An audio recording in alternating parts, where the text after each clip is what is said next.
fallout of high energy prices, fuel supply disruptions, and growing shortages of oil, gas, and coal. In China, liquefied natural gas, or LNG, imports are down 20% year-on-year for the first half of 2022. It is maximizing its local coal output to meet the shortfall. A prolonged drought has also caused the hydroelectric dams to dry up, further worsening the energy shortage. Japan has announced plans to restart 7 nuclear reactors by the summer of 2023, a major turnaround following the Fukushima disaster in 2011.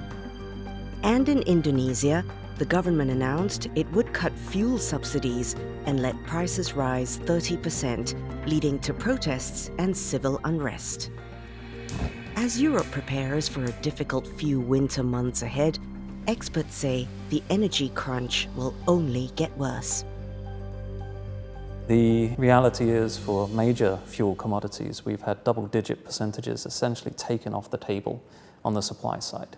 And there's a very certain short-term consequence that we have to consider health and security over sustainability.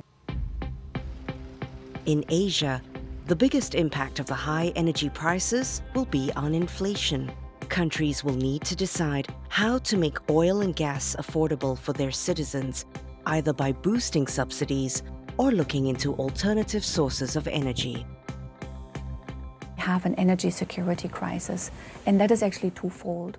Number one is you want to make sure that you act geopolitically sustainable, so that you diversify the energy resource imports that you need from partners that are reliable, that are aligned. And secondly, there's also this question around environmental sustainability.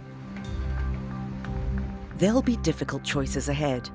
On the one hand, pledges to transition to net zero, but also the reality that, in the short term, fossil fuels like oil and even coal may need to be boosted to fulfill Asia's energy needs. If we think about the Singapore context, we could shift away from oil in the use of transportation, and we could substitute that with electric vehicles. But in the case of Singapore, for example, those electric vehicles are powered using natural gas. And so you only shift from one problem to another of the same types of problems, but with a variation around the risks. Other economies will have better opportunities, but an important aspect to keep in mind is that any transition from one fuel source to another fuel source will take time. There is a school of thought that you can never totally get rid of fossil fuels. You will have to have dependence on that. But that effectively means that all countries have to start looking at it as a portfolio approach, right? You will have some bit of oil, which our Energy 2050 committee also talks about that. We will have some bit of renewable energy, battery storage, green hydrogen potentially as and when it is commercially viable. And we may have to look at nuclear and geothermal as well. So nothing should be off the table. All these technologies have to coexist to make energy security possible. I think this is also a wake-up call to ensure that you diversify your sources of energy and ensure that in the medium to long term, you still don't deviate from your path of sustainability that you have committed to.